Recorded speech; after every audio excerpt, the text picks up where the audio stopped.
The morning air at Camp Lejeune carried the sharp scent of gun oil and ocean salt as Corporal Alexis Reed stepped off the transport truck. Her boots hit the gravel with a soft crunch that was swallowed by the shouting of drill instructors and the rhythmic pounding of boots on the parade ground. She kept her eyes forward, her dark hair pulled tight beneath her cover, her frame slight against the backdrop of towering pines that ring the North Carolina base. Nobody looked at her twice. That was how she preferred it. The advanced marksmanship course drew the best shooters from across the Marine Corps, and the competition started before anyone ever touched a rifle. Alexis could feel the weight of assessment in every glance. The way the men sized each other up with the confidence of those who had already proven themselves. She was the only woman in this cycle, and the whispers started before she even reached the barracks. The year was 2010, and though women had been cleared for combat roles years earlier, some traditions were slower to change than others. The Marine Corps Scout Sniper School remained one of the most demanding programs in the military, with a washout rate that hovered near 60%. Even getting a slot was a testament to her abilities, but Alexis knew that getting in was the easy part. Master Sergeant Marcus Blackwood stood at the entrance to the range complex, his arms crossed over a chest that seemed to have been carved from the same granite as the mountains he once fought in. At 58, his weathered face had earned every line, each one a souvenir from 3 decades of war across Panama, Iraq, and Afghanistan. His eyes tracked Alexis as she approached with her sea bag, and something that might have been amusement flickered across his face. "You must be Reed," he said, his voice carrying that particular quality of authority that came from 20 years of shaping Marines. His gaze dropped to her frame, lingering just long enough to make his skepticism clear. "They told me you qualified expert at your last unit." "Yes, Master Sergeant," Alexis replied, her voice steady and clear. Blackwood nodded slowly as if confirming something he had already suspected. "Well, expert in an infantry battalion and expert here are 2 different things, Corporal. This course has a 60% washout rate. Most of them are men who have been shooting their whole lives." His pause was deliberate. "You understand what I'm saying?" Alexis met his eyes without flinching. "I understand, Master Sergeant." The barracks was a long, concrete building with rows of metal bunks that gleamed under fluorescent lights. Alexis chose a rack at the far end, away from the clusters of men who had already begun to form the tribal bonds that would define the next 8 weeks. She stowed her gear with practiced efficiency, aware of the eyes that followed her movements. "Hey, check it out," a voice called from across the room.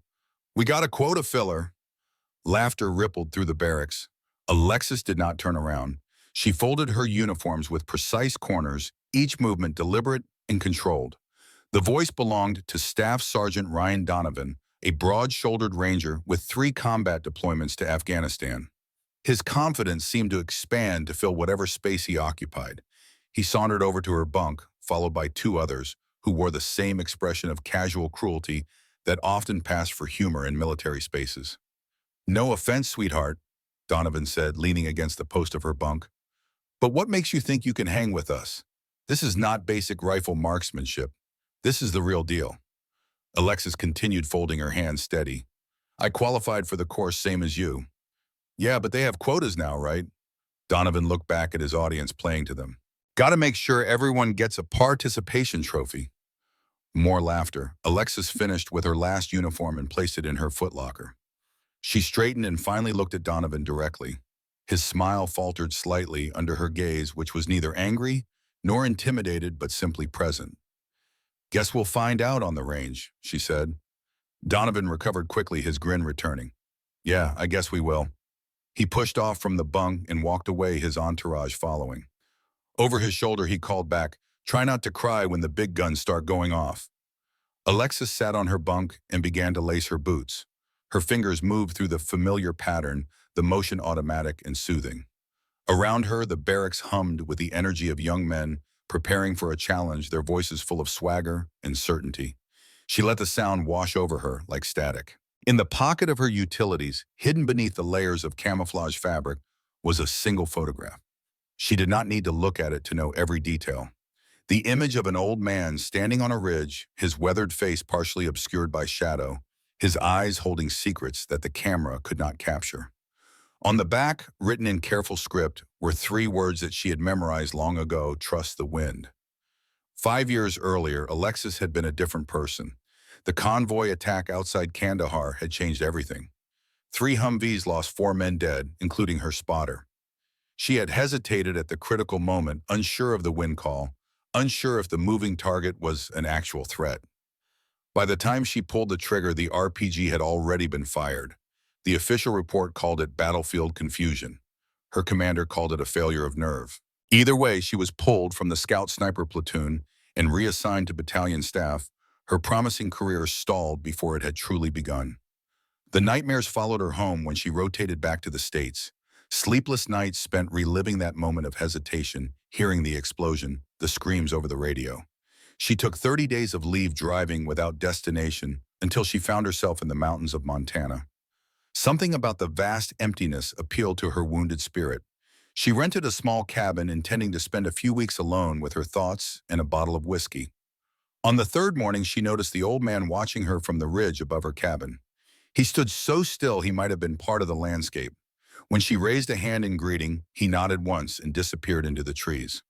The next day, she hiked up to the ridge curious. She found a small cabin tucked into a stand of pine smoke curling from the chimney. The old man sat on the porch, cleaning a rifle that Alexis recognized as an M24 sniper weapon system, the Army's variant of the Remington 700. Not a hunting rifle, a weapon of war. "Most people come up to my door, they want something," he said without looking up. His voice was gravel over steel, the accent pure Appalachian mountains. "What do you want?" "Just being neighborly," Alexis replied, staying at the edge of the clearing. The old man looked up, then his eyes the pale blue of winter ice. He studied her with the focused attention of a predator. "You're military," he said, not a question. "Marine Corps." "Sniper." The question caught her off guard. "How did you know?" He set the rifle aside and stood. He was tall and lean, his body hardened by years of mountain living. "The way you move, the way you assess terrain, the way you stand." He gestured to the cabin. "Coffee." His name was William Holloway, though he said most people who knew him from his military days called him Ghost. He'd served with Delta Force during Desert Storm, a sniper with confirmed kills that had made him a legend in special operations circles. But somewhere along the line, he disappeared from the system. No retirement ceremony, no pension that Alexis could find later. Just a man who walked away from Everman and vanished into the mountains. "I didn't just find you by accident," Holloway told her on the 5th day as they sat on his porch watching the sunset over the valley. "Been tracking your career for a while now." Alexis felt a chill that had nothing to do with the mountain air. "Why pine? Because 5 generations back, my family started producing people who could shoot. Really shoot." He took a sip of coffee. "It's not just about eyes or steady hands. It's about how your brain processes information, how you feel the wind, how you see time differently when you're behind the scope." He looked at her directly. "You have it. I recognized it when I saw the video of you winning that competition at Quantico before you deployed. You've been watching me. I still have friends who keep me in the loop, talent spotters." "So what? You were going to recruit me for something." Holloway shook his head. "No, I was waiting for you to fail." The words hit her like a physical blow. "Excuse me, the truly gifted ones always fail dramatically at some point. It's the universe's way of testing whether they deserve the gift." He set his mug down. "Your failure was in Afghanistan. The hesitation, the dead Marines." Anger flared hot and sudden. "You have no right to talk about that." "I have every right," Holloway said calmly, "because I'm the only one who can help you understand what happened and how to make sure it never happens again. I don't need your help." "No." His smile was thin and knowing. "Then why are you hiding in the mountains instead of doing the job you were born to do?" The next morning, he took her to a secluded valley on his property. Metal targets were placed at varying distances, some as far as 1,000 yards. He handed her his rifle, a customized M40A5 with a Night Force TCR 525-56 F1 scope. "Show me what the Marine Corps taught you," he said. She shot 5 rounds, hitting the center mass on each target out to 800 yards. The 1,000-yard target, she missed completely. The wind in the valley was tricky, swirling and changing direction with each gust. Holloway said nothing until she finished. Then he took the rifle, made a minute adjustment to the scope, and fired one round. The 1,000-yard target rang with a clear bell-like tone. "The Marine Corps taught you mechanics," he said, handing the rifle back to her. "I'm going to teach you to hear what the wind is telling you." The next 5 years became a master class in the art of the impossible. Holloway taught her not just how to shoot, but how to become one with the environment, how to feel the temperature changes that affected the bullet's trajectory, how to read the wind by watching vegetation and dust and the mirage effect through the scope, how to control her breathing and heartbeat so completely that she could fire between beats if necessary. Some of the techniques were familiar from her military training, just taken to a higher level of precision. Others seemed to border on the mystical, like the meditation techniques Holloway had learned from an Israeli Defense Force sniper, or the breath control methods taught to him by a former Soviet Spetsnaz operator during a joint exercise in Germany. "The best snipers aren't bound by doctrine," Holloway explained during one lesson. "They take what works from every tradition, every culture, every discipline. The military wants standardization. I want transcendence." He pushed her to the edge of her capabilities and then beyond. Days spent in the mountains in all weather conditions. Nights lying motionless in hidden positions, waiting for the perfect moment to take a shot at targets Holloway would set up in unexpected locations. Exercises in patience and endurance that tested her physically and mentally. And all the while he told her stories about Desert Storm and the impossible shots he'd made across the Iraqi desert, about the CIA operations that came after the ones that were still classified, about why he walked away from it all when they tried to use his skills for political assassinations instead of military operations. "There's a line," he told Hish, "a sacred trust between the sniper and the nation they serve. Once that line blurs, you become something else, something worse." By the end of the third year, Alexis was making shots that she wouldn't have believed possible before. The 1,000-yard target became routine. 1,500 yards in varying wind conditions became the new challenge. She learned to shoot from awkward positions from moving platforms while physically exhausted or under stress. "You're ready," Holloway said at the end of the 5th year. "Time to go back." "They'll never let me be a sniper again," Alexis said. "Not after what happened." "They will when they see what you can do now." Holloway handed her a small leather-bound notebook. "Everything I've taught you is in here. The wind formulas, the breathing techniques, the meditation patterns. But remember, the book is just reminders. The real knowledge is in your body now. In your eyes, in your breath, in your trigger finger." "What if I fail again?" Holloway's eyes softened. "You won't. But if you ever doubt yourself, remember what I told you on the first day." "Trust the wind," she whispered. Now as she finished lacing her boots in the Camp Lejeune barracks, those words echoed in her mind. Tomorrow they would zero their rifles. Tomorrow the real assessment would begin. Alexis took a deep breath, drawing the gun oil and salt air into her lungs, and began her pre-sleep routine. While the others might spend their evening talking and bonding, she had other preparations to make. She closed her eyes and began the visualization, seeing the side picture with perfect clarity, feeling the trigger break, watching the bullet fly true. Nobody in that barracks knew that she had been preparing for this moment for 5 years. Nobody knew about the countless hours spent in the mountains of Montana learning from a ghost who the Marine Corps had long since stopped looking for. Nobody knew that every fundamental of marksmanship had been burned into her muscle memory by a man whose name appeared in hushed conversations among special operators, always with a mixture of reverence and disbelief. They would learn soon enough. The alarm sounded at 04:30, cutting through the darkness like a blade. Alexis was already awake, had been for 20 minutes, her internal clock calibrated to wake before any external demand. She dressed in silence while around her, the barracks erupted into the controlled chaos of Marines preparing for their first day of training. The morning was cold, the kind of coastal cold that shocked the system after the heat of the previous day. They formed up outside the barracks in 4 ranks, their breath visible in the pre-dawn air. Master Sergeant Blackwood appeared from the darkness like a specter, his boots striking the pavement with measured authority. "Good morning, Marines," he called, his voice cutting through the morning. "Welcome to day 1 of advanced marksmanship. Before the sun sets today, some of you will realize you do not belong here. By the end of this week, half of you will be gone. By the end of this course, only the best will remain." He paced in front of them, his eyes scanning the ranks. "This is not basic training. Nobody here cares about your feelings. Nobody here cares about your excuses. The only thing that matters is what you can do with a rifle at distance. If you cannot perform, you will be removed. It's that simple.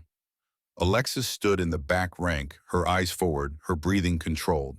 She could feel Donovan somewhere to her left, his presence like a weight in her peripheral vision. Today, we zero our rifles, Blackwood continued. Some of you think you already know how to shoot. You are wrong. Everything you think you know, forget it. We start from scratch. We build from the fundamentals up. His eyes found Alexis in the formation. And if you cannot handle the recoil of an M40A6, there is no shame in requesting reassignment now. A few snickers rippled through the formation. Alexis's expression did not change. They marched to the armory as the sun began to paint the eastern sky in shades of amber and rose. Each Marine was issued an M40A6 sniper rifle. The weapon was heavy and purposeful in their hands. Alexis accepted hers from the armorer, her fingers automatically checking the bolt, the trigger, the scope mounting. The rifle felt like meeting an old friend after a long absence. The M40A6 was the latest evolution of the Marine Corps sniper rifle, a Remington 700 action in an aluminum chassis with a folding stock topped with a Schmidt & Bender PM223 27x56 scope. It fired 7.62 mm NATO ammunition with an effective range of 1,000 yards. In the right hands, it was a precision instrument capable of delivering death from distances most people couldn't comprehend. At the 100-yard line, they assumed their positions on shooting mats that had been worn smooth by countless Marines before them. Alexis settled in prone, the rifle nestled into her shoulder, her cheek pressed against the stock. The position was so familiar it felt like coming home. Blackwood walked the line, his boots crunching on the gravel. He stopped behind each shooter, observing their position, making corrections.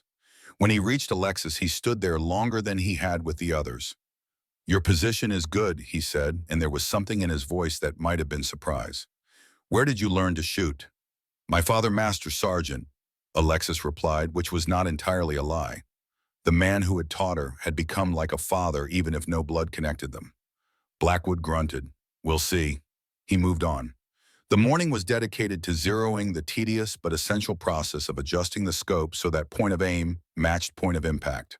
Alexis fired her 3-round groups with mechanical precision, adjusted her scope, fired again. Around her, she could hear the frustration of others, the muffled curses, the excuses called out to the instructors. Donovan was 3 positions to her left, and she could hear him talking between strings of fire. "This rifle pulls left," he complained to anyone who would listen. "The scope must be damaged." "It's not the rifle," one of the other instructors called back. "Fix your fundamentals." Alexis tuned it out.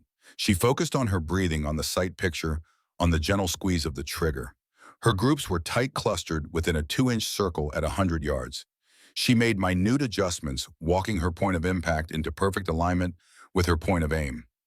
By noon, most of the shooters had achieved an acceptable zero. A few were still struggling, their targets decorated with scattered impacts that spoke of fundamental problems. Blackwood called for a ceasefire and walked the line, examining each target. When he reached Alexis's target, he stopped. The paper showed a series of 3-round groups, each one tight, each one precisely adjusted from the last. The final group was centered perfectly in the bull, the 3 holes nearly touching. "Read," Blackwood said, his voice carrying down the line. Everyone else had stopped working on their rifles to listen. "This is what a proper zero looks like. Note the consistency, note the precision. This is the standard." Alexis felt the eyes on her back, felt the weight of attention that she had spent her entire career trying to avoid. She kept her expression neutral, her eyes on her rifle. Donovan's voice cut through the silence. "Beginner's luck, Master Sergeant. Wait until we start shooting at real distances." Blackwood turned slowly to face Donovan. "Is that so, Staff Sergeant? You think Corporal Reed just got lucky?" His tone was dangerous, the kind of quiet that preceded storms. "No disrespect, Master Sergeant," Donovan backtracked. "I just mean that zeroing at 100 yards is not the same as shooting at 800. "You are correct," Blackwood replied, "which is why this afternoon we will be shooting at 300 down, 500, and 700 yards." He smiled, and it was not a pleasant expression. "I'm sure you will show us all how it's done." The afternoon session was brutal. The wind had picked up, gusting across the range in unpredictable patterns. At 300 yards, the target seemed to dance in the heat shimmer, and the wind pushed bullets in ways that required constant adjustment and calculation. Alexis settled into her position for her first string at 300. She closed her eyes for a moment, and in her mind she heard his voice, patient and certain. Wind is just information, Alexis. Read it, trust it, adjust for it. Don't fight it, work with it. She opened her eyes and observed the mirage through her scope, watched the patterns of heat distortion, noted the movement of vegetation at the target line. She calculated her correction, held her sight picture, and pressed the trigger. The rifle barked the recoil, pressing into her shoulder like a familiar hand. Through her scope, she watched the vapor trail of the bullet, watched it curve slightly in the wind, watched it strike dead center in the silhouette target. She fired her remaining 4 rounds, each one connecting with the precision of a surgeon's scalpel. When the range went cold and they walked down to score their targets, Alexis showed 5 impacts clustered in the center mass, a group that would fit under a playing card. Donovan's target had 3 impacts in the scoring zone and 2 complete misses. His face was red with frustration and something darker, something that looked like humiliation beginning to curdle into anger. As they walked back to the firing line, he moved close to Alexis, his voice low enough that the instructors could not hear. You know what I think? I think you've been sandbagging. I think you had someone give you the win calls. Alexis kept walking, kept her eyes forward. Think whatever you want. I'm watching you, Reed. You slip up even once, and everyone will see that you don't belong here. Alexis stopped and turned to face him fully. Her voice was quiet but clear. I'm not your enemy, Staff Sergeant. The target is your enemy. Maybe focus on that. She walked away, leaving him standing there, his jaw tight with unspoken rage. The sun was beginning its descent toward the ocean, painting the range in shades of gold. Tomorrow they would shoot at even greater distances. Tomorrow, the pressure would increase. Alexis was ready. She had been ready for 5 years.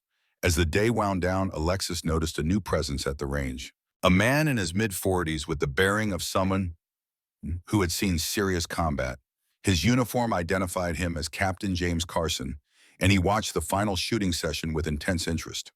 What caught Alexis's attention was the way he focused specifically on her, his eyes narrowing each time she fired a round.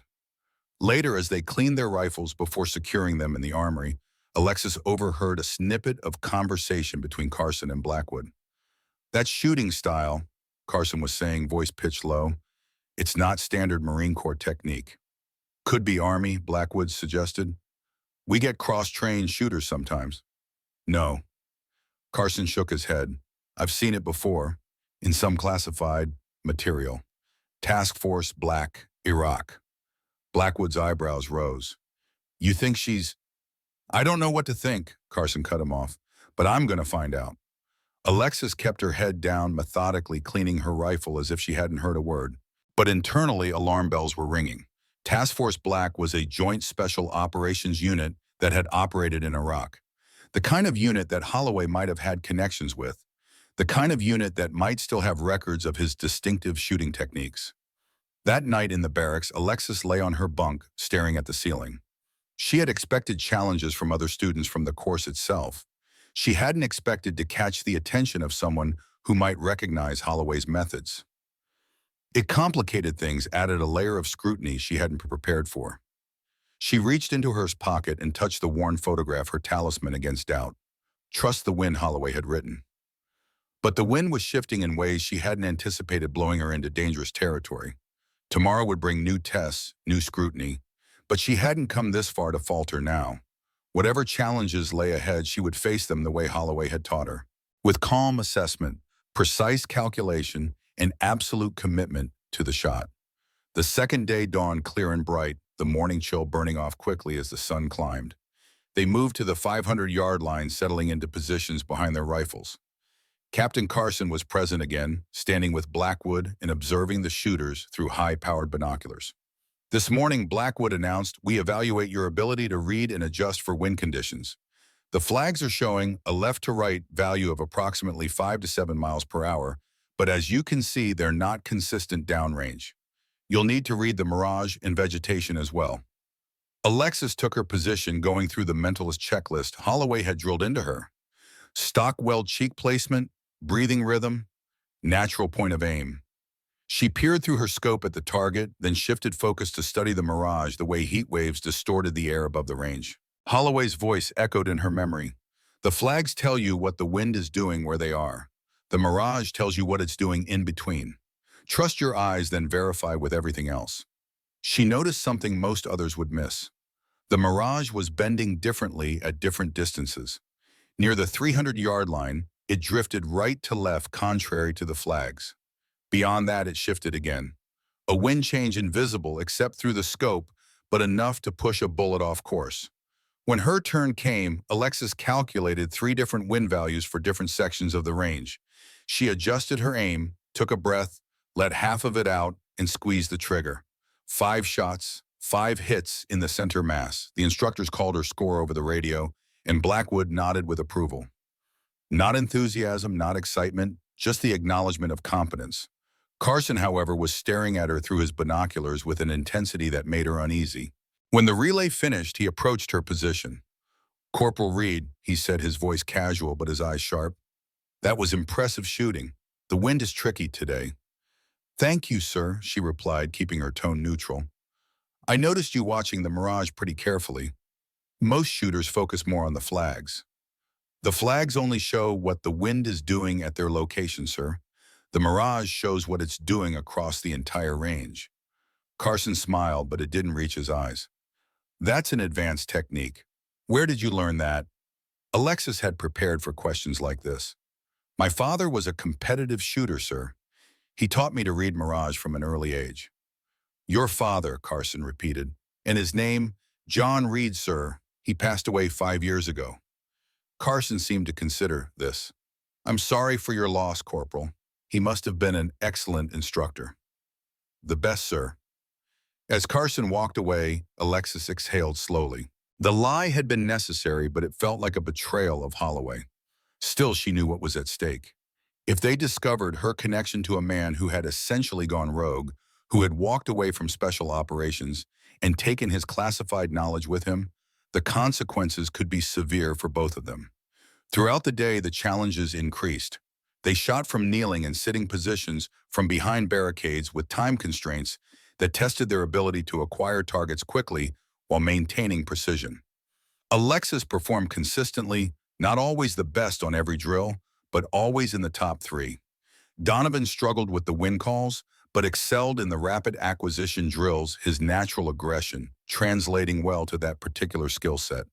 By the end of the day, the class rankings were posted, and Alexis found herself in 2nd place overall, just behind a quiet sergeant named Torres, who had 2 deployments as a designated marksman.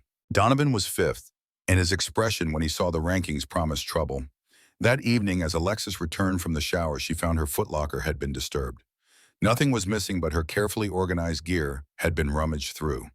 The photograph of Holloway was no longer in the pocket of her utility blouse where she left it, but tucked into the pages of her notebook. Someone had been searching her belongings. She settled on her bunk and began writing in her journal, making a show of recording the day's lessons.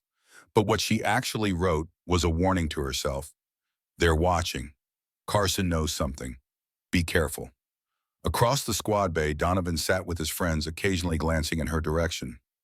His eyes held a calculation that went beyond simple resentment. He was looking for weaknesses, for leverage, for anything he could use against her. But Alexis had spent 5 years learning from a ghost, a man who had disappeared from the system and lived in the shadows. She knew how to be invisible in plain sight. She knew how to protect her secrets. As lights out approached, Captain Carson and Master Sergeant Blackwood could be seen through the squad bay windows, engaged in intense conversation.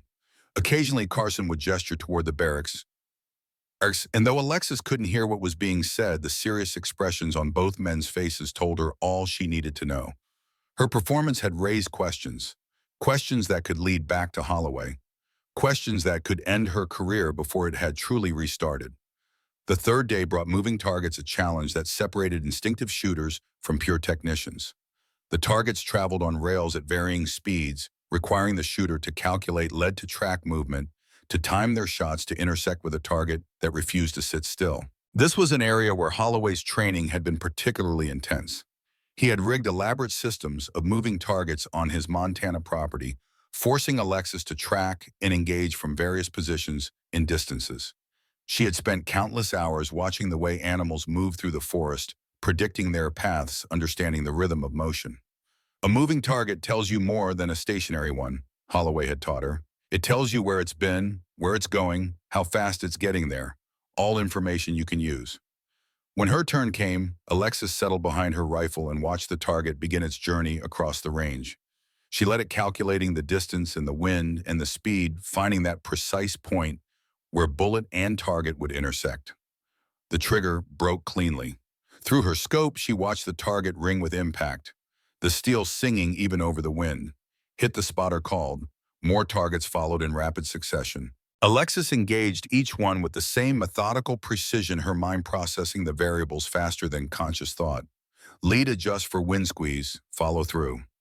Each target rang, each spotter called hit.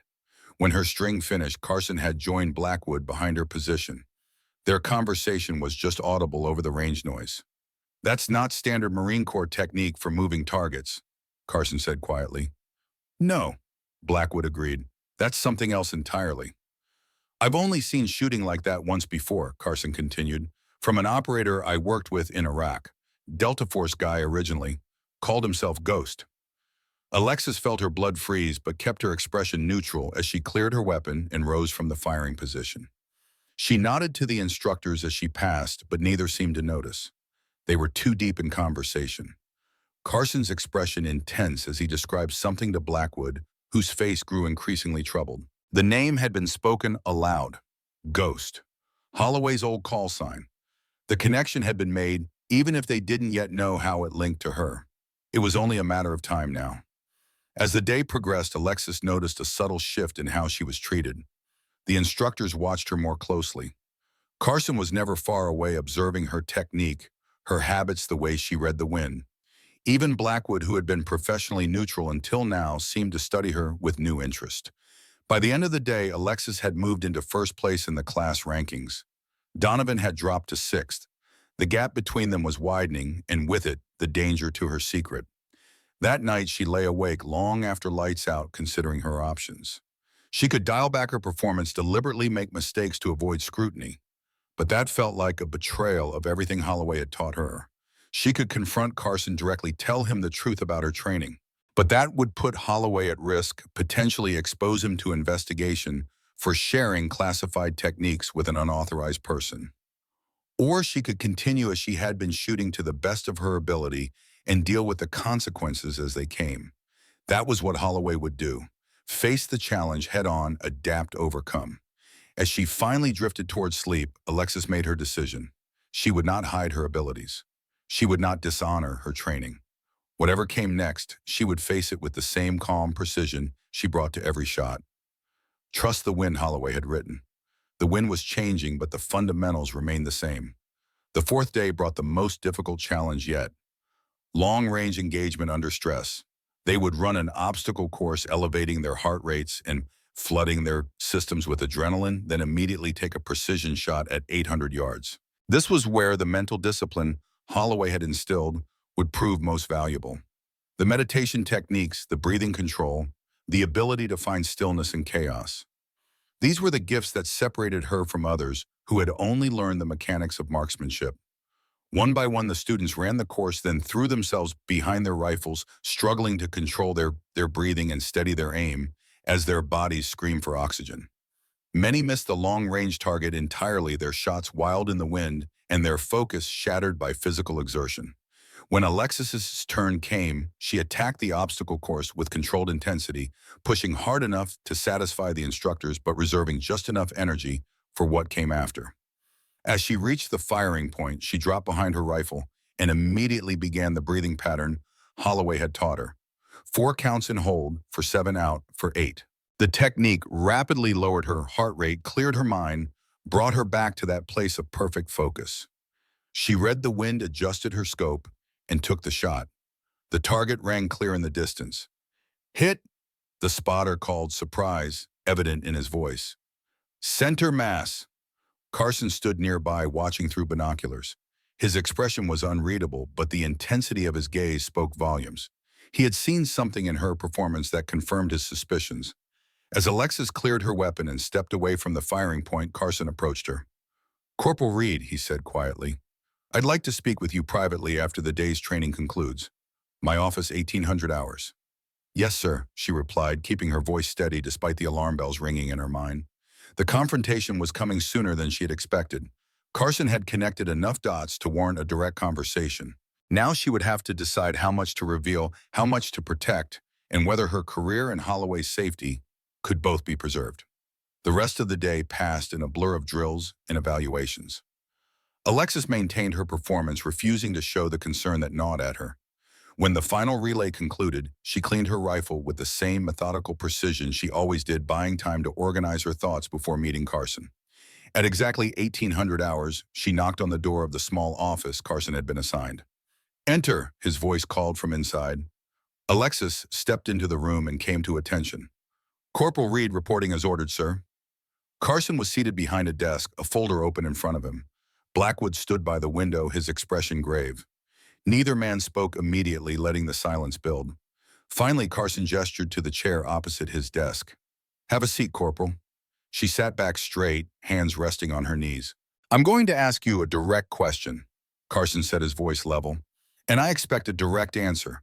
Where did you learn to shoot?" The moment of truth had arrived. Alexis took a deep breath, weighing her options one last time. Then she met Carson's eyes.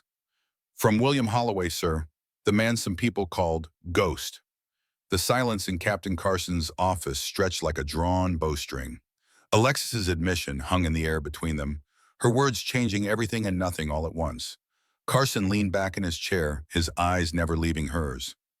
"William Holloway," he repeated, testing the name as if tasting something unexpected. "I thought he was dead." "No, sir, very much alive." Master Sergeant Blackwood moved away from the window, his weathered face creased with concern. "You realize what you're admitting to Corporal Holloway went off the grid nearly 30 years ago. Disappeared after refusing direct orders. Some say he took classified techniques and information with him." "That's the official story," Carson said quietly. "The reality is more complicated." Alexis looked between the two men, trying to gauge how much danger she and Holloway were in. "Sir, with respect, what exactly do you know about Holloway?" Carson opened the folder on his desk, revealing photographs, after action reports, and what appeared to be classified documents with heavy redactions. "I was a young lieutenant in Iraq during Operation Iraqi Freedom, attached to a joint task force operating in Baghdad, Task Force Black." He slid a photograph across the desk. It showed a younger Carson standing with several operators whose faces had been blacked out. One tall figure at the edge of the frame remained unredacted. Holloway was brought in as a consultant, the best long-range shooter anyone had ever seen. He trained a handful of our snipers in advanced techniques. Carson's voice took on a note of reverence. "The first time I saw him shoot, I couldn't believe it. He was making shots that seemed physically impossible, even accounting for wind and distance." Blackwood grunted. "So the rumors were true." "Some of them," Carson nodded, "but not the part about him going rogue or selling secrets. Holloway was a patriot through and through. He just had disagreements about how his skills should be employed." "What kind of disagreements?" Alexis asked. Carson's expression darkened. In 1991, after Desert Storm, Holloway was approached by certain elements within the agency. They wanted to use his expertise for operations that fell outside traditional military parameters. "Political assassinations," Blackwood translated bluntly. "Among other things," Carson agreed. Holloway refused, said there was a line between being a soldier and being a hitman. They tried to pressure him, threatened his career, his reputation. So he disappeared, walked away from everything. The official story became that he was mentally unstable, suffering from PTSD, potentially dangerous. They wanted to discredit him in case he ever resurfaced. Alexis felt a cold weight in her stomach, and now I've connected myself to him. "More than connected," Carson leaned forward. "You've been trained by him, extensively judging by your shooting. The techniques I've seen you use this week, those are pure Holloway. The way you read wind, the breathing patterns, the unusual firing positions. I recognize them immediately because I saw him teach them in Iraq." "What happens now, sir?" Alexis asked, her voice steady despite the turmoil within. Carson exchanged a look with Blackwood before answering. That depends on several factors, Reed. First, where is Holloway now? Montana, private property in the mountains. And how long have you been training with him? 5 years, since after Afghanistan. Carson nodded as if confirming something to himself. And what exactly did he teach you? Just shooting techniques, or was there more? Alexis hesitated, measuring her response carefully. Marksmanship was the foundation, but he also taught survival skills, combat tactics, meditation techniques for focus and stress control. She paused. And he told me about his past, about why he left. Did he share any classified information with you? Operational details, names of personnel, mission specifics?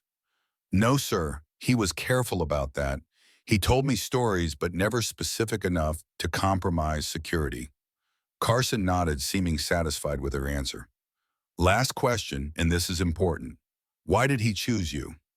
Alexis thought back to those early conversations on the mountain. He said he recognized something in me, a natural talent that needed proper development. He'd been watching my career since I won that shooting competition at Quantico.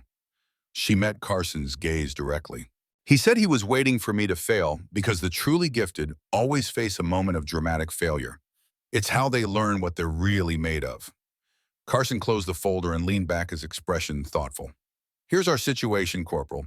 You've been trained by a man the military officially considers AWOL, possibly in possession of classified techniques and information. Under normal circumstances, this would trigger an immediate investigation, possibly charges against both you and Holloway. Alexis's heart sank, but she kept her expression neutral, the way Holloway had taught her. Never show fear, never show doubt. However, Carson continued, these are not normal circumstances. Holloway is a legend in certain circles. His skills saved countless American lives, and now he's passed those skills to you. He leaned forward. I'm not interested in punishing excellence, Reed. I'm interested in harnessing it. But this creates complications. What kind of complications, sir? Alexis asked.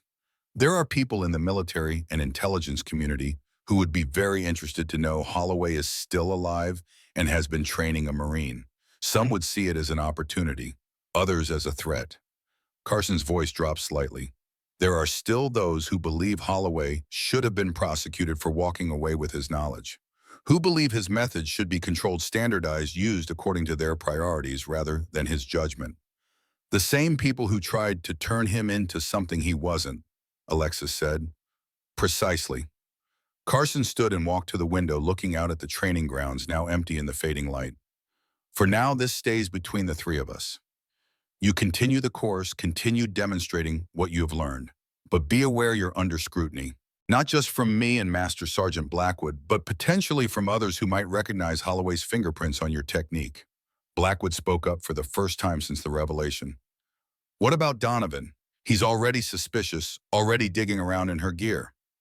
I'll handle Donovan, Carson said firmly. For now, Reed, you're dismissed, but we'll continue this conversation. Yes, sir? Alexis stood at attention. One more thing, Reed, Carson said as she turned to leave. Holloway, how is he? Alexis allowed herself a small smile. Still the best shot I've ever seen, sir, even at 72. Carson nodded, a ghost of a smile touching his features. Good to know, dismissed. The night air was cool against Alexis's face as she left the administration building. Her mind raced with the implications of what had just happened. Carson knew about Holloway, knew about her connection to him, but instead of immediate consequences, there was, what? Interest, respect. A veiled warning. As she approached the barracks, a figure emerged from the shadows beside the building. Staff Sergeant Donovan, his bulk silhouetted against the lights from inside. Well, well, he said, his voice pitched low. Private meeting with the captain. Must be nice having special treatment.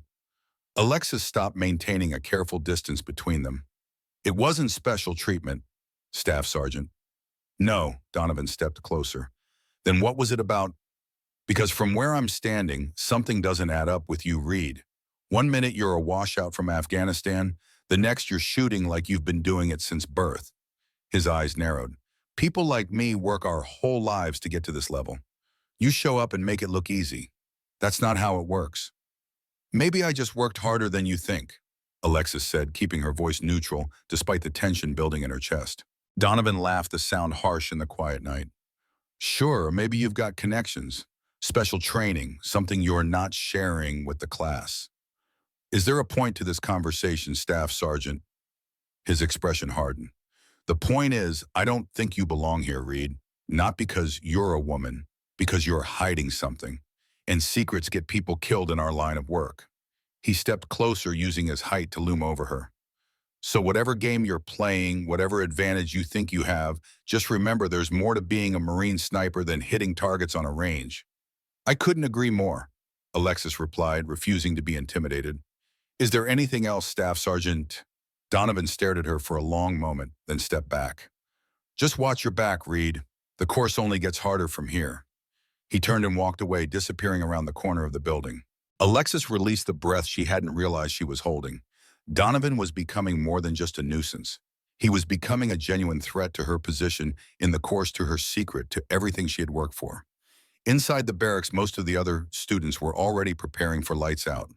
Alexis moved to her bunk and began her nightly routine, but her mind remained fixed on the day's revelations. Carson knew about Holloway. Donovan suspected something was off.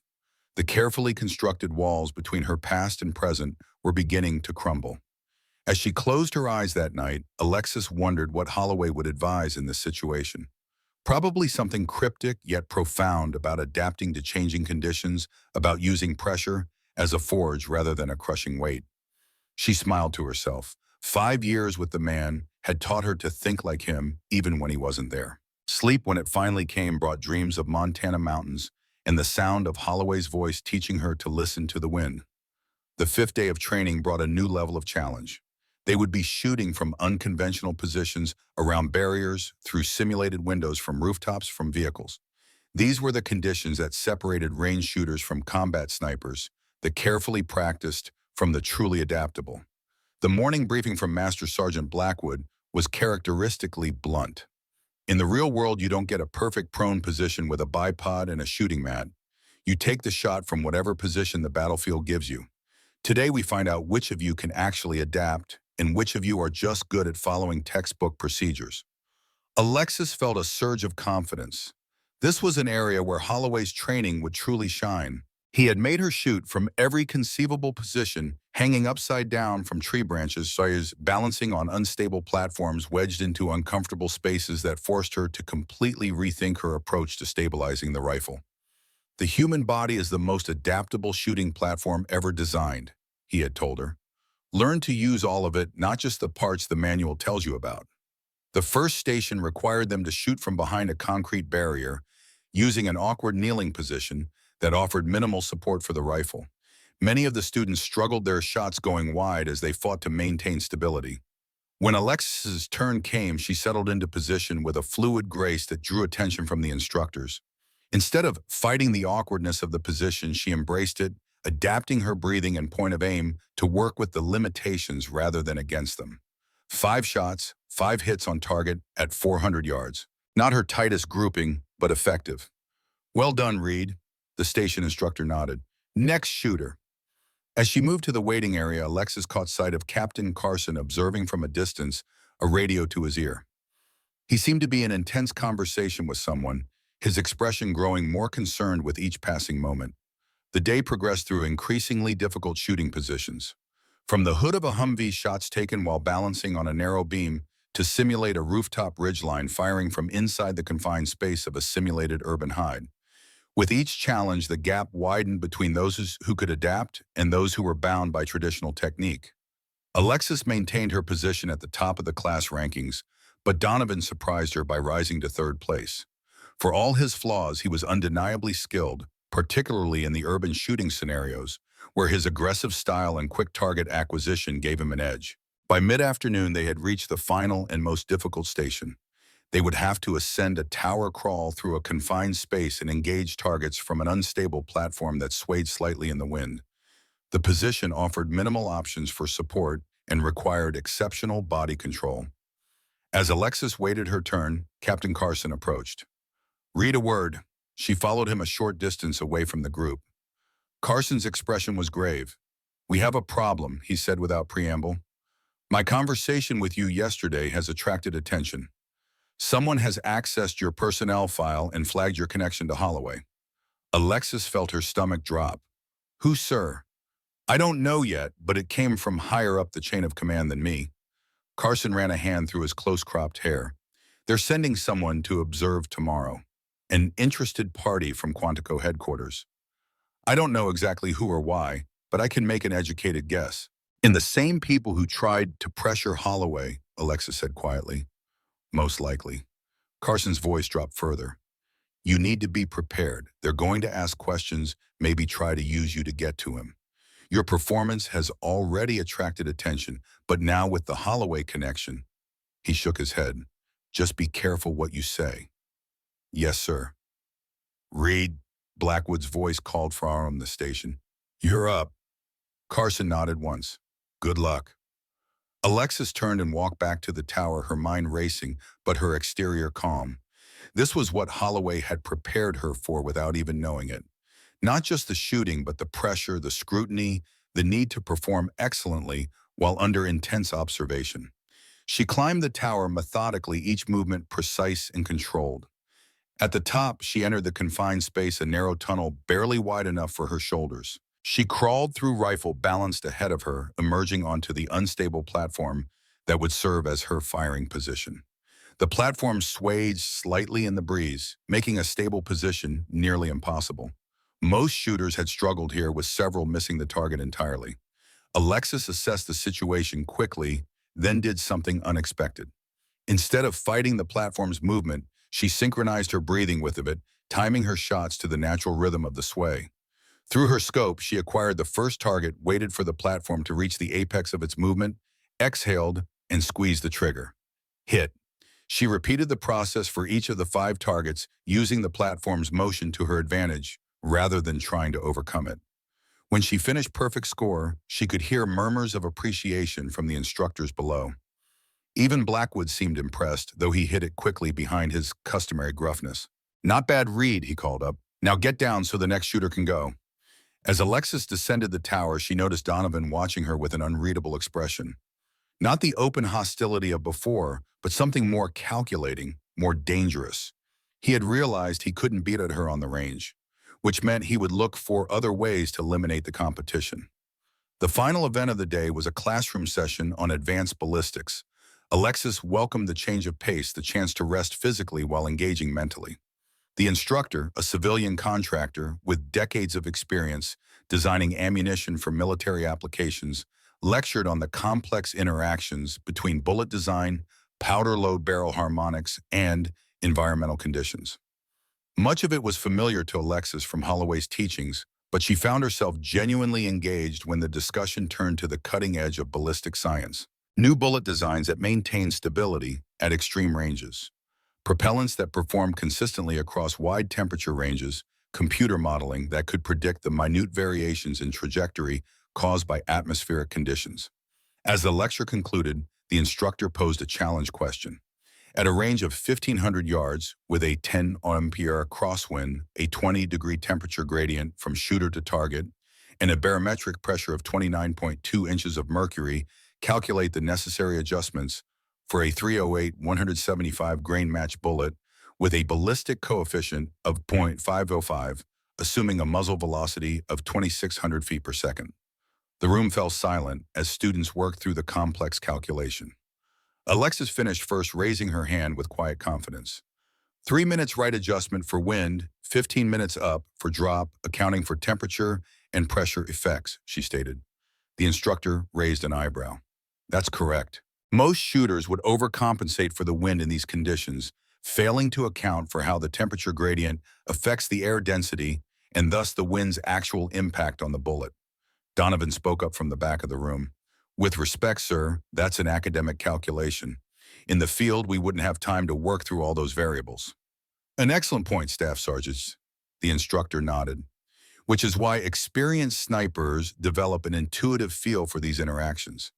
They learn to read conditions and make adjustments almost instinctively.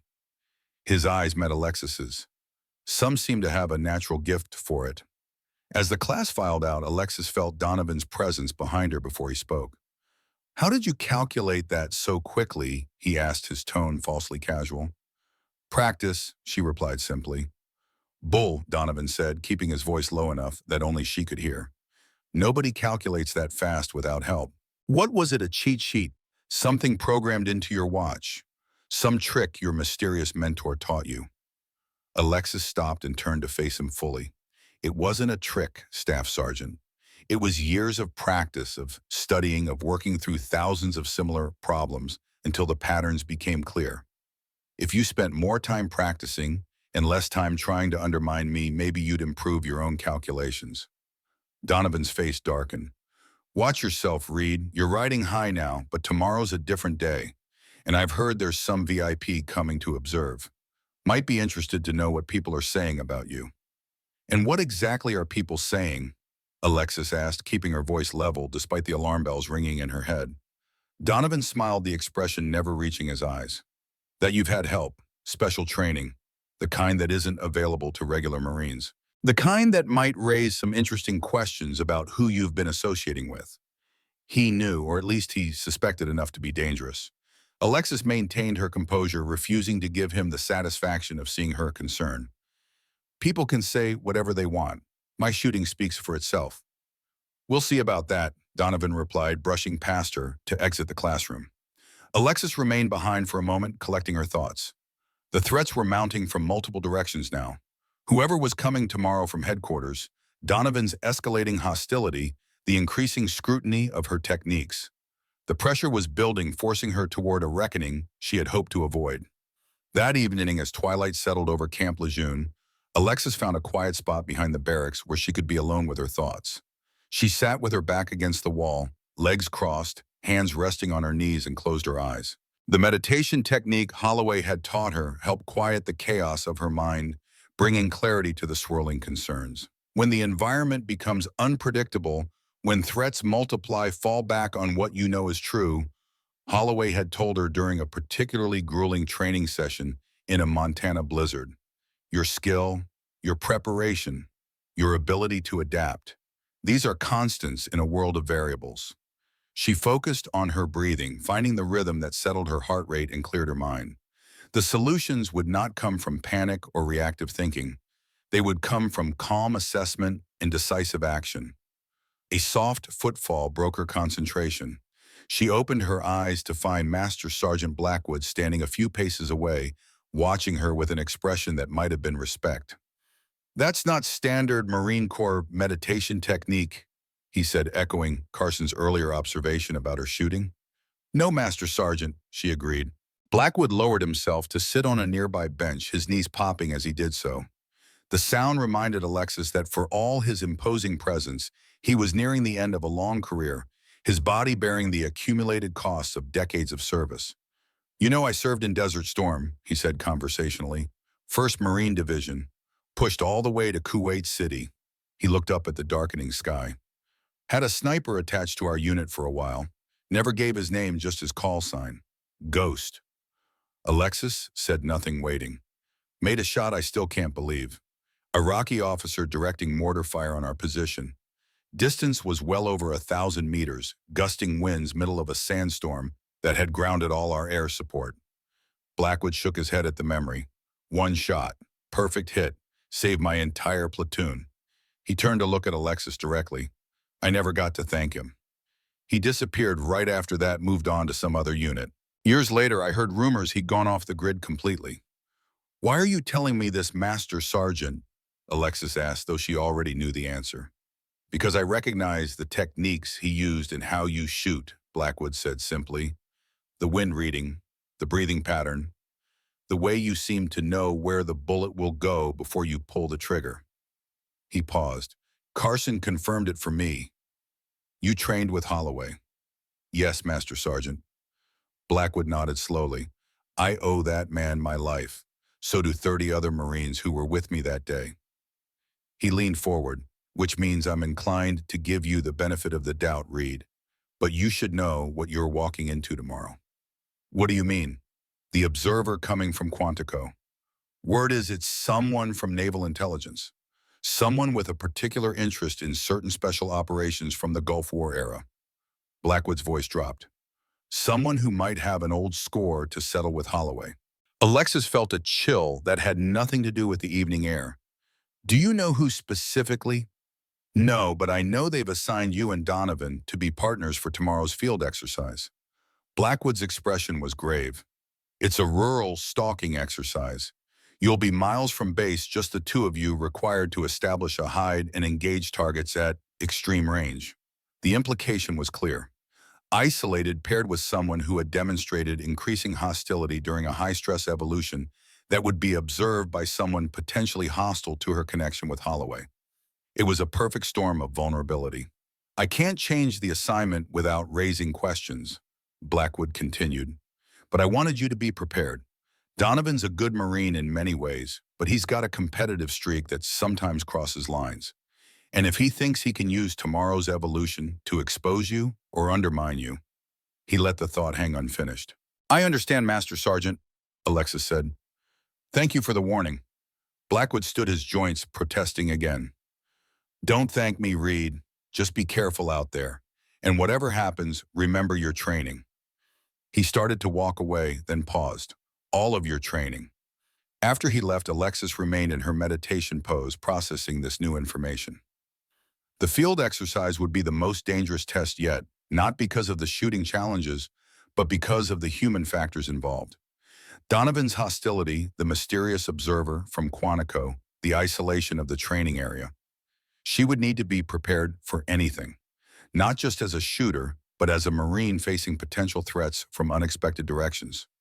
Holloway had prepared her for this too, though perhaps neither of them had realized it at the time.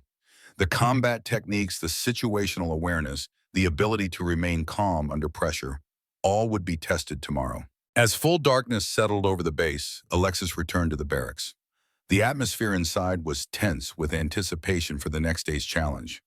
The field exercise represented the culmination of the first phase of training, a major hurdle that would eliminate several more students before they moved on to the advanced phases.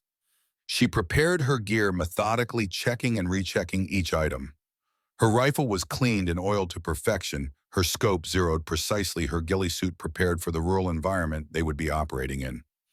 Everything in perfect order, just as Holloway had taught her. Prepare as if your life depends on it, he had said repeatedly, because someday it might.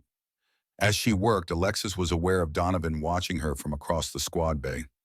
He too was preparing his gear, but his attention seemed more focused on her than on his own equipment. Their eyes met briefly, and in that moment, Alexis saw something that concerned her more than his previous hostility. A calm certainty, as if he knew something she didn't, as if tomorrow's outcome was already decided. That night, sleep eluded her despite her best efforts to quiet her mind through meditation. Too many variables, too many unknowns. Who was coming from Quantico? What did they want? How much did Donovan know or suspect? What would happen miles from base with no witnesses, except an observer who might be hostile to her very presence? When the alarm sounded at 04:30, Alexis was already awake, her mind clear, despite the lack of rest. Today would be a test unlike any Holloway had explicitly prepared her for, but in a way, everything he had taught her had been building toward moments like this. Not just shooting under pressure, but performing excellently while surrounded by uncertainty and potential threat. At the morning formation, Master Sergeant Blackwood introduced the day's evolution with his customary directness. Today is about fieldcraft as much as marksmanship. You will deploy to the training areas in two-person teams, establish a hide position, and engage targets at unknown distances and times over a 12-hour period. You will be evaluated on your ability to move undetected, construct an effective hide, and engage targets successfully. This is as close as we can get to simulating actual combat conditions without sending you into a war zone. He began reading off the team assignments. Most were met with nods of acknowledgement or quiet discussion between the paired Marines. When he reached the final team, his voice betrayed no emotion. Reed and Donovan, your Team 6, you'll be deploying to Training Area Echo, the Eastern Sector. You'll be observed by our guest from Quantico headquarters. As if on cue, a figure emerged from the administration building. A man in his early 60s, trim and fit despite his age, wearing the uniform of a naval intelligence commander. His face was deeply lined, his hair silver gray, his bearing unmistakably military even without the uniform. But what caught Alexis's attention were his eyes. cold assessing, missing nothing. Captain Carson made the introduction. This is Commander Richard Sullivan from Naval Intelligence Special Activities Division. He'll be observing Team 6 today. Sullivan's gaze swept over the assembled Marines before settling on Alexis. There was something in that look that sent a warning signal through her entire body. Recognition certainly, though they had never met, but also something deeper, something personal. "A pleasure to meet you all," Sullivan said, his voice carrying the refined accent of old money and Annapolis. "I look forward to seeing your skills in action." After the briefing concluded, the teams were loaded onto transport vehicles that would take them to their assigned sectors. Alexis and Donovan sat across from each other in the back of a Humvee, their gear stowed between them, Commander Sullivan beside the driver. The atmosphere was tense, the only sound the rumble of the engine and the occasional crackle of the radio. "So Corporal Reed," Sullivan broke the silence as they turned onto a rural road leading into the training area. "I understand you have been quite impressive during this course. Top of your class, I'm told."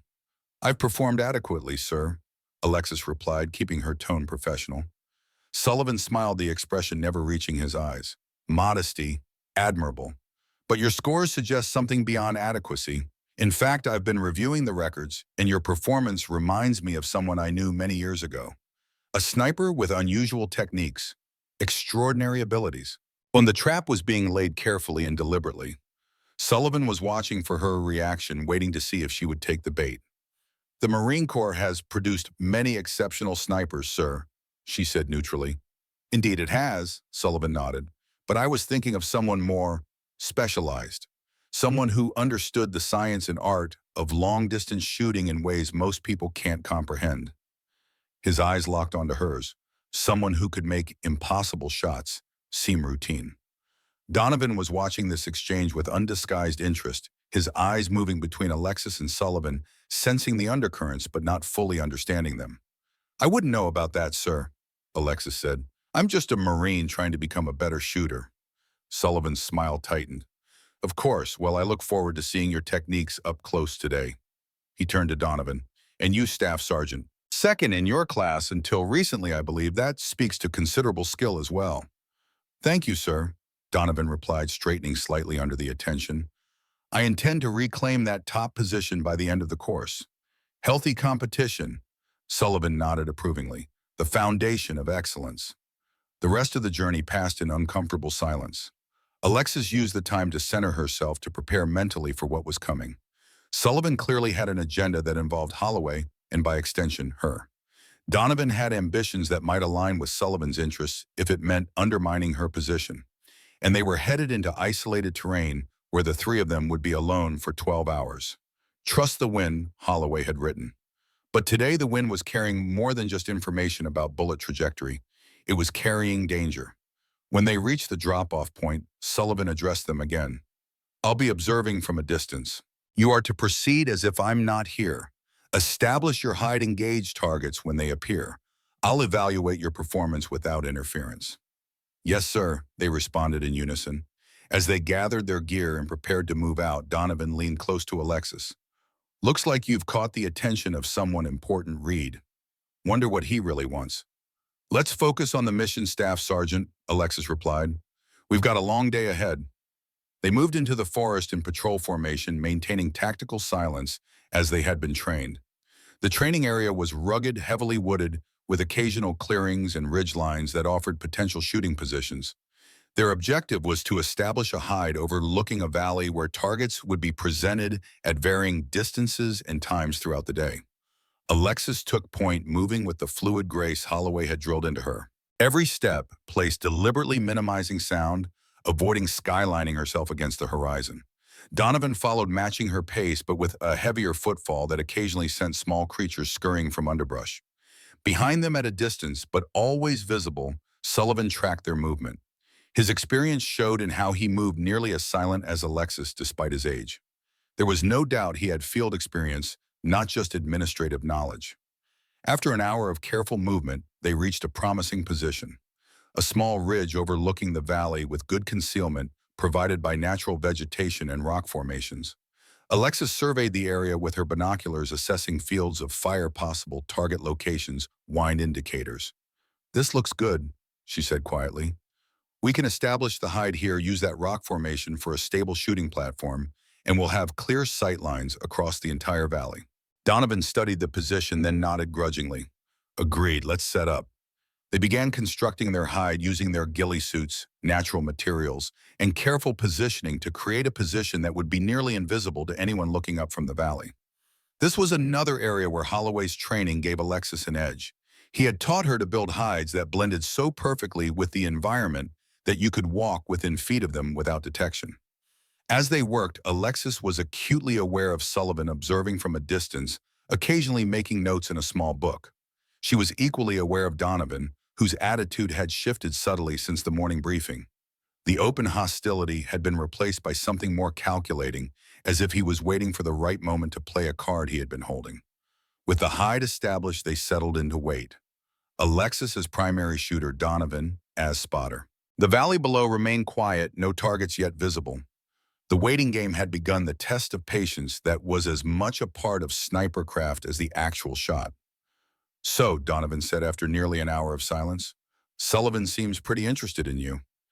We should maintain noise discipline, Alexis replied quietly. Sound carries in valleys like this. He's well out of earshot, Donovan countered, nodding toward where Sullivan had established his own observation post.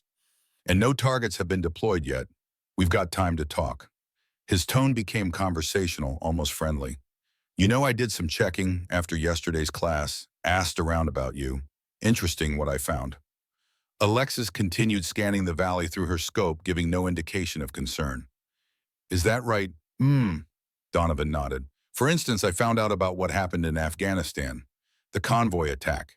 The hesitation that got people killed. Alexis's finger twitched involuntarily on the stock of her rifle, the only outward sign that his words had struck home. But what's really interesting, Donovan continued, is what happened after. You disappeared on leave for a while. When you came back, you were different. Requested a transfer to a new unit, started performing at a level that caught attention. And now here you are shooting like someone who's had training way beyond standard Marine Corps curriculum. Your point, Staff Sergeant? Alexis asked, her voice steady despite the growing tension. My point is, people don't just magically become expert shooters. They don't just develop advanced techniques on their own. They get taught. Donovan shifted slightly closer. And I'm wondering who taught you read, because whoever it was, they gave you an unfair advantage over everyone else in this course.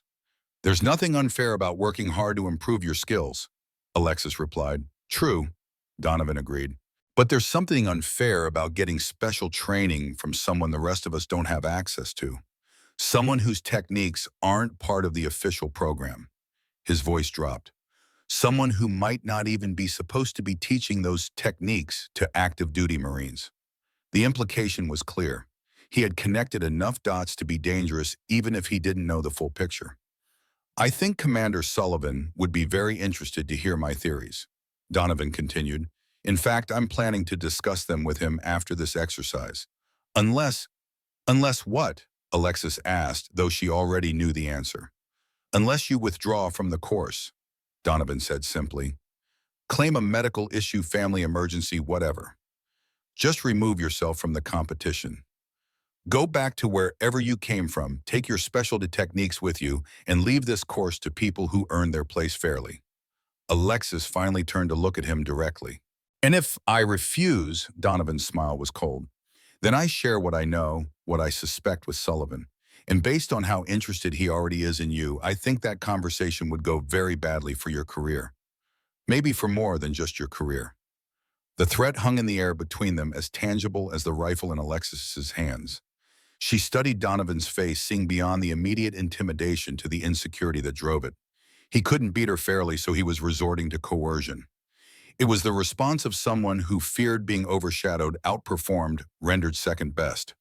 Before she could respond, movement in the valley caught her attention. A target had been deployed, a human silhouette partially concealed in vegetation, approximately 800 yards away. The exercise had begun. Target 8 o'clock, approximately 800 yards, she said, shifting instantly into professional mode despite the confrontation. Donovan swung his spotting scope to the location. Confirmed. Wind is right to left, approximately 8 to 10 miles per hour. Temperature steady. Alexis made her adjustments, settling into her shooting position with practiced ease. The confrontation, the threat, Sullivan's presence all faded into the background as she entered the state of focused calm that Holloway had taught her. There was only the shot, the wind, the distance, the target. She controlled her breathing, felt the wind on her face, heard its subtle variations in the vegetation around them. This was what she had trained for, what she excelled at. Despite everything else happening, this moment of pure focus was where she belonged. The trigger broke cleanly under her finger. The rifle recoiled against her shoulder. Through her scope, she watched the bullet trace its path to the target, striking dead center. A perfect shot. Hit, Donovan confirmed, his voice professional, despite the tension between them. Center mass. From his observation post, Sullivan lowered his binoculars, his expression unreadable. But something in his posture suggested he had seen exactly what he had come to confirm. The storm was gathering, and Alexis was caught in its eye. The valley stretched before them like a green canvas painted with shadows as the day progressed. 4 hours into the field exercise, Alexis had engaged 6 targets successfully, each shot finding its mark despite increasing difficulty. Distances had grown progressively longer. Wind conditions more challenging, target exposures briefer. Through it all, her performance remained flawless, each round striking exactly where intended. Donovan maintained professional efficiency as spotter calling wind changes and confirming hits, the earlier confrontations seemingly set aside for the mission at hand. But Alexis wasn't fooled. The threat remained suspended between them like an unexploded ordnance waiting for the right moment to detonate. Commander Sullivan had changed positions twice, always maintaining observation distance, but clearly studying every aspect of their performance. His attention focused primarily on Alexis, his small notebook filling with the notations each time she fired. Whatever assessment he was conducting went beyond standard evaluation. Target 7, Donovan announced, peering through his spotting scope. 1,000 yards partial concealment behind the ridgeline. Wind shifting now, coming directly across the valley at approximately 12 miles per hour. Alexis adjusted her scope, calculating the complex wind value that would affect the bullet's path across such distance. This was the most challenging target, yet partially hidden and at extreme range for the .308 round. She studied the mirage effect through her scope, noting how it bent and distorted in patterns that told the true story of air movement between her position and the target. Holloway's voice echoed in her memory. At these distances, what you see isn't what you get. The wind between you and the target changes character multiple times. You have to read all of it, not just what you feel on your face. She made her adjustments, elevating the scope for the significant drop at this distance, adding windage to compensate for the crosswind that would push her bullet several feet off course if not corrected. Her breathing slowed, her heart rate decreased through the meditation technique that had become second nature. The shot broke clean, the rifle pushing against her shoulder as the round began its journey. Through her scope, she watched the vapor trail arc high, then begin its descent, curving slightly with the wind before striking the target dead center. Hit, Donovan confirmed, a note of grudging respect in his voice despite himself. Center mass. From his observation post, Sullivan lowered his binoculars slowly, his expression thoughtful. He made another notation in his book, then spoke into a hand radio, the words inaudible at this distance. We've got one more target scheduled, Donovan said, checking his watch. Then we break down the hide and extract to the rendezvous point. Alexis nodded, maintaining her professional demeanor despite the tension that had been building throughout the day. The final target would likely be the most challenging, yet designed to test the limits of their capabilities. After that would come the confrontation she had been anticipating since morning formation. Read, Donovan said after a long silence, his voice quieter than before. That shot at 1,000 yards.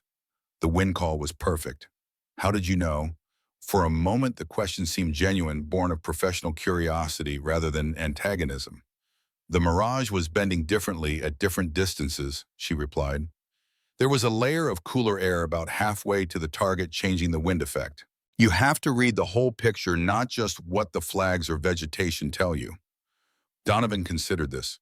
They don't teach that in the course. No, Alexis agreed, they don't. The implication hung between them. Another piece of evidence that her training came from outside standard doctrine. Whoever taught you, Donovan said slowly, they knew things most instructors don't. Before Alexis could respond, movement at the edge of the valley caught her attention. Not a target deployment, but a vehicle arriving. A military Humvee stopping near Sullivan's position. Two figures emerged, one immediately recognizable as Captain Carson. The other, a tall, older man in civilian clothes, was too distant to identify clearly. "Something's happening," Alexis murmured, adjusting her scope to get a better view. Sullivan approached the vehicle, engaging in what appeared to be an intense conversation with the new arrivals. His body language suggested surprise, then irritation, finally something like resignation. After several minutes, all four men began moving toward the hide position where Alexis and Donovan were stationed. "Change of plans," Donovan said, tension evident in his voice. "Looks like we've got company." Alexis lowered her rifle, securing it in position as she watched the approaching figures. As they drew closer, she could make out the features of the civilian. Tall, lean, weathered face, ice blue eyes that had lost none of their intensity despite the passage of time. William Holloway. Her heart seemed to stop for a moment, then resume at double speed. What was he doing here? How had he found her? The questions raced through her mind as the four men approached the hide position. "Reed, Donovan," Carson called as they neared. "Secure your position and come on out. Exercise is terminated." They emerged from the hide, standing at attention as the group approached. Alexis kept her expression neutral, and despite the shock of seeing Holloway here in the last place she would have expected him. "At ease," Carson said, then gestured to the civilian. "This is Mr. Holloway. He's here at my invitation to observe the final phase of today's exercise." Sullivan's face was tight with barely controlled anger. "This is highly irregular, Captain. This exercise is under my authority as the designated observer." "Actually, Commander," Ben Carson replied calmly, "as the course officer, I have final authority over all training evolutions. Mr. Holloway is here as a consultant with specialized knowledge relevant to our sniper program." Holloway's eyes met Alexis's, briefly, a silent message passing between them. "Be ready." "Corporal Reed," Sullivan said, his voice carrying the weight of command despite Carson's assertion of authority. "I'd like to ask you some questions about your shooting technique." "With respect, Commander," Carson interrupted. "That will have to wait. We've got to change to the final phase of today's exercise." He turned to Alexis and Donovan. "There's a final target that's been deployed at extreme range, 1,500 yards on the ridge across the valley. You'll engage as a team, but given the exceptional difficulty, you'll have the benefit of Mr. Holloway's expertise as an observer." Sullivan's expression darkened further. "This is completely outside protocol. That range exceeds the operational parameters of the M40A6 with standard ammunition, which is precisely why we occasionally push beyond standard parameters," Carson countered, "to see who can adapt, who can exceed expectations when the situation demands it." He turned to the two snipers. "You have 10 minutes to prepare. This shot will be the most challenging of the course." As Carson led Sullivan a short distance away, engaged in what appeared to be a heated discussion about the change in plans, Holloway moved closer to Alexis and Donovan. "1,500 yards with a 308 is pushing the envelope," he said, his voice the same gravel over steel that Alexis remembered from Montana. "You'll need to calculate for significant drop wind drift in the Coriolis effect given the angle to target." Donovan stared at Holloway, recognition dawning in his eyes.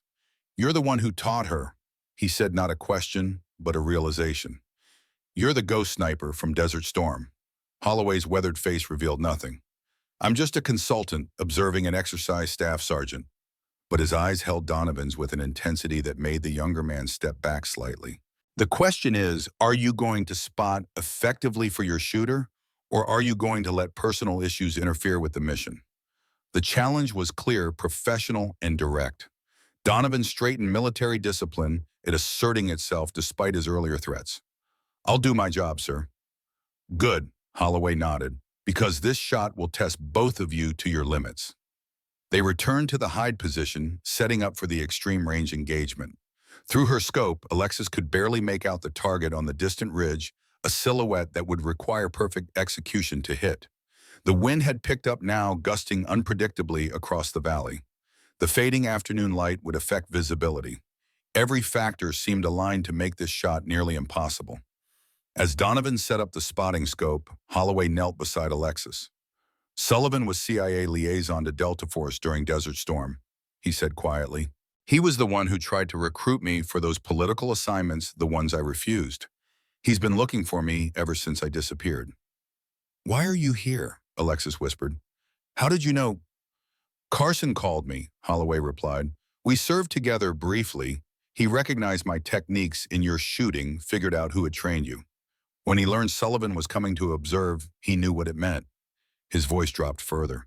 Sullivan doesn't care about the sniper course. He's here because somehow he connected you to me and he wants to find me. For what it has been 30 years. Some people don't forget. Some grudges don't fade. Holloway's eyes hardened, and some secrets are worth protecting even decades later. Before Alexis could ask what secrets he meant, Donovan called from the spotting position. Target acquired, range 1,500 yards confirmed. Wind is variable, currently 15 to 18 miles per hour from the northwest shifting. Alexis moved back into position, forcing herself to focus despite the churning questions in her mind. This shot would be at the absolute limit of what was possible with her current rifle and ammunition. Even with perfect execution, success wasn't guaranteed. Remember what I taught you about extreme range engagements? Holloway said, his voice taking on the teaching tone she remembered from countless sessions in Montana. At this distance, you're not just shooting through air, you're shooting through time. The bullet will be in flight for nearly 2 full seconds. Read everything the environment is telling you, then trust what you know. Alexis settled behind her rifle, her mind clearing, as she entered the state of focused awareness that Holloway had drilled into her. The distance, the wind, the temperature gradient visible through her scope, as varying densities of mirage affect the angle of the shot, the rotation of the Earth itself all became variables in a complex equation that her trained mind processed with practiced efficiency. Wind shifting, Donovan reported. Now coming directly from the west at approximately 12 miles per hour at our position, but appears stronger mid-valley. Alexis made her adjustments, dialing significant elevation into her scope to account for the extreme bullet drop at this range. Her windage adjustment seemed excessive, accounting for not just the current wind, but the changing conditions the bullet would encounter during its flight. That's too much right adjustment, Donovan said, looking up from his spotting scope. Wind's not pushing that hard. It is at 400 yards out, Alexis replied confidently. There's a stronger current mid-valley that will push the bullet further than what we're feeling here. Donovan looked skeptical, but returned to his scope without further comment. Alexis took a deep breath, establishing the rhythm Holloway had taught her. 4 count and hold for 7, out for 8. Her heart rate slowed, her muscles relaxed. Without losing tension, her mind cleared of everything except the shot. Trust the wind. The trigger broke cleanly under her finger. The rifle recoiled against her shoulder. The sound echoed across the valley as the round began its long journey. For nearly 2 full seconds, the world seemed suspended. Alexis tracked through her scope, watching the vapor trail of the bullet as it arced high into the sky, then began its descent, curving with the wind exactly as she had calculated. The target rang with impact, the sound reaching them a moment later, confirming what they had already seen. A perfect hit at 1,500 yards. Holy shit! Donovan breathed genuine awe in his voice for the first time. Center mass, perfect shot. Behind them, Carson nodded with satisfaction, while Sullivan's expression darkened further. Holloway's face revealed nothing, but his eyes held a quiet pride as they met Alexis's. That, he said simply, is what I trained you for. The moment of triumph was short-lived. Sullivan approached his military bearing, radiating controlled anger. Impressive shooting, Corporal Reed, he said, his voice cold. Almost unbelievably impressive, in fact. The kind of shooting that suggests very specialized training. His eyes shifted to Holloway. The kind of training that might have come from classified programs. The kind of training that produces exceptional Marines, Carson interjected. Which is the point of this course, Commander. Sullivan ignored him, his focus remaining on Alexis and Holloway.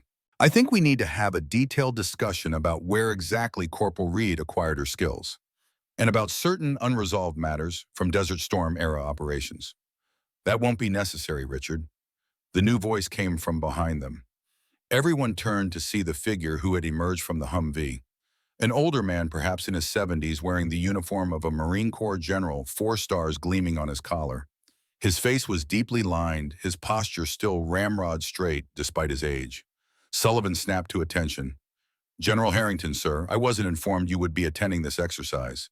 Because it wasn't your business to know, Harrington replied, his voice carrying the natural authority of decades of command. At ease, everyone. He approached the group, nodding to Carson before stopping in front of Holloway. The two men regarded each other for a long moment, decades of shared history evident in their expressions. Been a long time, Bill and Harrington said. A lifetime, Richard, Holloway agreed. Harrington turned to Alexis. Corporal Reed, that was exceptional shooting. 1,500 yards with a standard issue rifle and match-grade ammunition is at the very edge of what's possible. Thank you, sir, Alexis replied, still trying to process the unexpected appearance of a four-star general at what should have been a routine training exercise. Harrington addressed the group. Captain Carson, please escort Staff Sergeant Donovan back to base. Commander Sullivan, you'll accompany me for a debrief. Mr. Holloway and Corporal Reed, I'd like a word with both of you privately. Sullivan looked as if he might protest, but military discipline prevailed. He followed Carson and Donovan as they moved toward the vehicles, leaving Alexis alone with Holloway and General Harrington. Once they were out of earshot, Harrington's formal demeanor relaxed slightly. I apologize for the theatrics, but when Carson called to tell me Sullivan had taken a personal interest in one of his students, I knew I needed to intervene. How did you know I was training her? Holloway asked. I did not until Carson mentioned the specifics of her technique. Then it was obvious. Harrington looked at Alexis appraisingly. You found a worthy student, Bill, huh? What's going on here, sir? Alexis asked, unable to contain her confusion any longer. How do you know Holloway? What does Sullivan want? Why is a four-star general personally intervening in a sniper course exercise? Harrington's expression grew serious. Because this isn't about a sniper course, Corporal. This is about unfinished business from 30 years ago. Business that Sullivan has been nursing a grudge over for decades. The assignments I refused, Holloway said quietly. More than that, Harrington corrected. What Sullivan never knew, what almost no one knew, was that those assignments weren't sanctioned operations. They were Sullivan's personal agenda, using agency resources and Delta Force operators for his own purposes. Political assassinations, Holloway added. Targets without official sanction, without presidential finding, without oversight. Alexis felt a chill run through her. That's illegal. Highly, Harrington agreed. When Bill refused and threatened to report it up the chain, Sullivan tried to have him eliminated, made it look like an ambush during a training exercise in Saudi Arabia. Bill survived, realized what had happened, and made the decision to disappear before Sullivan could try again. I had evidence, Holloway continued the story. Documentation of the illegal operations Sullivan was planning. I kept it as insurance, made it clear that if anything happened to me, the evidence would be released. Which kept you believe, Harrington nodded, but forced you to stay off the grid for decades. Until recently, when Sullivan somehow got wind that you might be training someone. That you might have passed on not just your skills, but potentially knowledge of his past actions. I never told Alexis about any of that, Holloway said firmly. I kept her completely clear of that part of my past. But Sullivan doesn't know that, Harrington replied, and he's not willing to take the chance, which is why he engineered this observation of the sniper course. He wanted to confirm his suspicions about Reed's training, then use her to get to you. Alexis processed this information, the pieces falling into place. So his interest in me was never about the course at all. It was about finding Holloway. Precise, Harrington confirmed.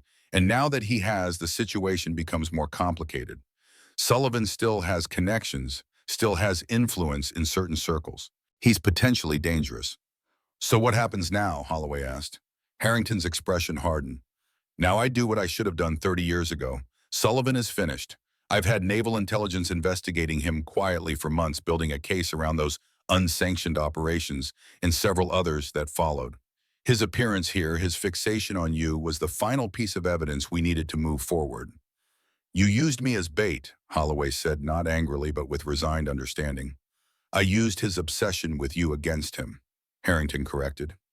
Once Carson alerted me to the situation, I saw an opportunity to finally close this chapter. He turned to Alexis. You were never at risk, Corporal. We had the situation under control from the moment Sullivan arrived on base. Alexis wasn't entirely convinced, but the revelation that a four-star general had been monitoring the situation provided some reassurance. What about Staff Sergeant Donovan? He discovered my connection to Holloway, threatened to report it. Donovan will be dealt with. Harrington said, his tone suggesting the matter was already resolved. He's a good Marine with poor judgment in this instance. He'll receive appropriate counseling about the importance of unit cohesion over personal competition. And my training with Holloway. Alexis asked the question that had been weighing on her since the confrontation began. Is that going to be a problem for my career? Harrington and Holloway exchanged a look, some unspoken communication passing between them. On the contrary, Harrington finally said, your training with Mr. Holloway represents an opportunity for the Corps. The techniques he developed, the methodologies he pioneered, were never fully integrated into our sniper program after he left. Too many people were focused on the politics, on the circumstances of his departure, rather than on the value of what he had to offer. He turned to Holloway. Bill, I've been authorized to offer you a consultant position with the Marine Corps Scout Sniper School, officially bringing your methods into the curriculum under your guidance. No strings, no hidden agendas, just the opportunity to shape the next generation of Marine snipers. Holloway's expression revealed surprise, then suspicion, finally thoughtful consideration. After 30 years, you want me back in the fold. Times change, people change, the Corps evolves, Harrington said simply. What doesn't change is our need for the best training possible for our Marines. Holloway looked to Alexis, something unspoken passing between them as well. And Corporal Reed, upon successful completion of the Scout Sniper course, which I have no doubt will occur, Harrington said with certainty, she would be assigned as an instructor working alongside you to implement the new methodologies. Alexis felt a surge of emotion complex and overwhelming. From the disaster in Afghanistan to this moment had been a journey she could never have anticipated. From failure to redemption, from loss of confidence to mastery of her craft, from student to potential teacher. The path Holloway had set her on had led to possibilities she hadn't dared imagine. I need time to consider it, Holloway said after a long moment. 30 years is a long time to be on your own. Coming back into the system, even on these terms, isn't a simple decision. Of course, Harrington nodded. The offer remains open. In the meantime, you're free to go, no questions, no surveillance, no consequences for the past. That chapter is closed as far as the Marine Corps is concerned. He turned to Alexis. As for you, Corporal Reed, you will return to the course and continue your training. Your connection to Mr. Holloway remains classified information known only to those with direct need to know. Your record will show only that you received advanced training through appropriate channels. Thank you, sir, Alexis said, trying to absorb the sudden resolution to what had seemed an impossible situation. Don't thank me, Harrington replied. Thank Captain Carson for recognizing what was happening and having the courage to contact me directly. And thank your mentor for seeing in you what others missed. He checked his watch. I need to escort Commander Sullivan back to headquarters. Take a few minutes to talk, and then Captain Carson will return to transport you back to Base Corporal. As Harrington walked away, Alexis and Holloway stood in silence, the weight of the day's revelations settling around them. You never told me about Sullivan, Alexis finally said, about why you really disappeared. It wasn't relevant to your training, Holloway replied, and it was dangerous knowledge. The less you knew, the safer you were. Until it wasn't, she pointed out. Holloway acknowledged this with a slight nod. I never anticipated Sullivan connecting us. I underestimated his resources, his determination. I put you at risk without meaning to, and for that I apologize. Don't, Alexis shook her head. Without your training, I wouldn't be here at all. I'd still be stuck in that cycle of doubt and regret. After Afghanistan. My career stalled. My confidence shattered. She met his eyes directly. You saved me in more ways than one. Holloway's weathered face softened slightly. You saved yourself, Alexis. I just provided some tools and guidance. The strength, the determination, the excellence was always within you. Are you going to accept Harrington's offer? She asked. Holloway looked out across the valley, his eyes distant. I don't know. After 30 years of solitude, of independence, the idea of returning to the system, even on these terms. He shook his head. It's not a simple choice. The Corps needs what you know, Alexis said quietly. Other snipers deserve the chance to learn what you taught me, to benefit from your experience, your wisdom. Perhaps, Holloway conceded, but teaching one student in the mountains of Montana is very different from implementing a curriculum for an entire program. I'm not sure the system is ready for my methods, even with Harrington's backing. Then make it ready, Alexis said with unexpected intensity. Change it from within the way you changed me. Show them what's possible when you go beyond the manual, beyond the standard doctrine. Holloway studied her for a long moment, something like pride glowing in his ice blue eyes. You've become more than just a shooter, haven't you? You've embraced the philosophy behind the technique. You taught me that being a sniper isn't just about hitting targets, Alexis replied. It's about precision in all things, clarity of purpose, patience, discipline, awareness of every factor that affects your path. She paused. Those lessons apply to life as much as to shooting. Holloway nodded slowly. They do indeed. He seemed to come to a decision. I'll consider Harrington's offer seriously, not just for the current or for future students, but for you as well. The opportunity to continue what we started, to develop your abilities further, to see you become the instructor I know you can be. And in the meantime, Alexis asked, in the meantime, you finish this course, you excel, you show everyone exactly what you're capable of. Holloway's expression became serious. Donovan won't be the last person to question your abilities, to resent your skill, to look for ways to undermine you. The path you've chosen isn't an easy one, especially for a woman in a field still dominated by men. I know, Alexis said, but I'm ready for it. You prepared me for more than just shooting. In the distance, they could see Carson's Humvee returning. Their time was nearly up. One last thing, Holloway said, reaching into his pocket. He withdrew a small object and handed it to Alexis. It was a brass compass, worn with age, the kind used by special operations forces decades ago. Engraved on the back was a simple message: trust the path. I carried this through Desert Storm, through dozens of operations before and after, Holloway said quietly. When I left everything behind, this was one of the few things I took with me. It's guided me for over 30 years. I can't take this, Alexis protested. You can and you will, Holloway insisted gently. Where I'm going, whether back to Montana or into a new chapter with the Corps, I won't need it anymore. My path is set. Yours is just beginning. Alexis accepted the compass, feeling its weight in her hand, understanding the significance of the gesture. This wasn't just a token or a keepsake. It was a passing of legacy, a symbolic transfer of knowledge and responsibility. Thank you, she said simply, knowing no other words could capture the depth of her gratitude. Holloway nodded once, then turned to walk toward his vehicle as Carson's Humvee pulled up beside them. Ready to head back? Corporal, Carson called from the driver's seat. Alexis looked once more at Holloway's retreating figure, then at the compass in her hand. Yes, sir, she replied, ready. The return to Camp Lejeune passed in contemplative silence.